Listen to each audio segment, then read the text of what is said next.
12 ફેબ્રુઆરી 2025 પૂનમ પૌર્ણિમા ના વિશેષ ઉપાયો। પૂનમનું મહત્વ। મિત્રો, પૂનમનો દિવસ ચંદ્રદેવ અને દેવી લક્ષ્મી માટે અત્યંત શુભ માનવામાં આવે છે। આ દિવસે ચંદ્રની કિરણોથી શરીર અને મન પર સકારાત્મક અસર પડે છે।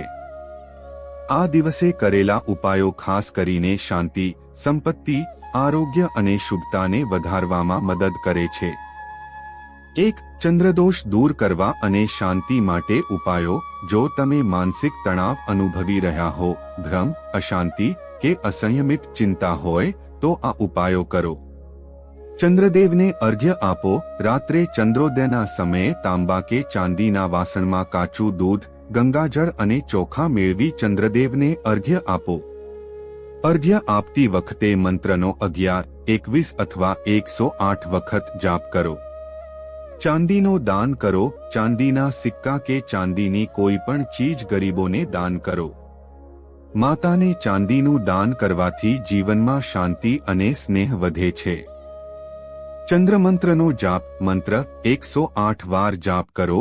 મણિબંધ પર ચંદન કે ચાંદીની પટ્ટી પહેરવાથી પણ ચંદ્રદોષ શાંત થાય છે। 2. ધનલક્ષ્મી અને આવક વૃદ્ધિ માટે ઉપાયો। જો ધન પ્રાપ્તિ થતી નથી કે ધંધામાં અવરોધ આવે છે તો આ ઉપાયો લાભકારી રહેશે। લક્ષ્મી પૂજન અને શ્રી સૂક્ત પાઠ। સાંજે તુલસી કુંડા પાસે ઘીનો દીવો પ્રગટાવો। દેવી લક્ષ્મીના ચિત્ર કે મૂર્તિ સમક્ષ મંત્રનો 108 વખત જાપ કરો અને સ્તોત્રનું પઠન કરો। ખીરનો પ્રસાદ દાન કરો। કોઈ ગરીબોને કે ગાયને ખીર ખવડાવો। માતા લક્ષ્મી અને ભગવાન વિષ્ણુને દૂધથી બનેલી મીઠાઈ અર્પણ કરો। કુંદન કે ચાંદીની આંગઠી પહેરો। જ્યોતિષ અનુસાર ચાંદી કે મોતી ચંદ્ર ગ્રહ માટે શુભ હોય છે। જલ્દી પરેશાન થઈ જવાના હોય તો ચંદ્રદોષ શાંત કરવા માટે ચાંદીની વસ્ત્રધારી રીંગ, આંગઠી પહેરવી। 3. શુભતા અને ગ્રહદોષ શાંતિ માટે ઉપાયો। જો ગ્રહદોષથી જીવનમાં વિક્ષેપ આવે છે તો આ ઉપાયો કરો। હનુમાનજીની ઉપાસના।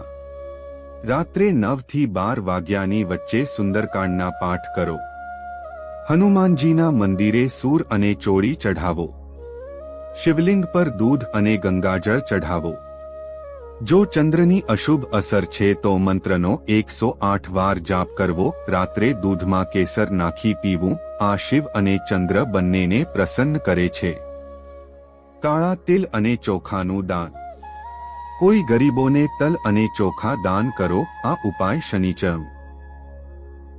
4. પરિવાર સુખ અને મંગલ કાર્ય માટે ઉપાયો। ગંગાજળનો છંટકાવ। આ દિવસે ઘરમાં ગંગાજળ છાંટવાથી નકારાત્મક ઉર્જા દૂર થાય છે। ઘરના મુખ્ય દરવાજા પર તુલસી કે માટાના પાનની તોરણ લગાવો। પરિવારમાં એકતા વધારવા માટે ચંદ્રોદય સમયે ચાંદીની થાળીમાં મીઠું નાખીને પરિવાર સાથે ચંદ્રદર્શન કરો। કાગળ પર તમારી સકારાત્મક ઈચ્છાઓ લખીને પાણીમાં વહાવી દો। દંપતીએ સાથે ચંદ્ર દર્શન કરવું। જો પતિ પત્ની વચ્ચે મતભેદ હોય તો તેઓએ સાંજે એકસાથે ચંદ્રની પૂજા કરવી। સાથે મીઠું અને ખાંડનું દાન કરવું। શેષ ઉપાયો। વસ્ત્ર। આ દિવસે સફેદ કે ફિક્કા રંગના કપડાં ધારણ કરવા।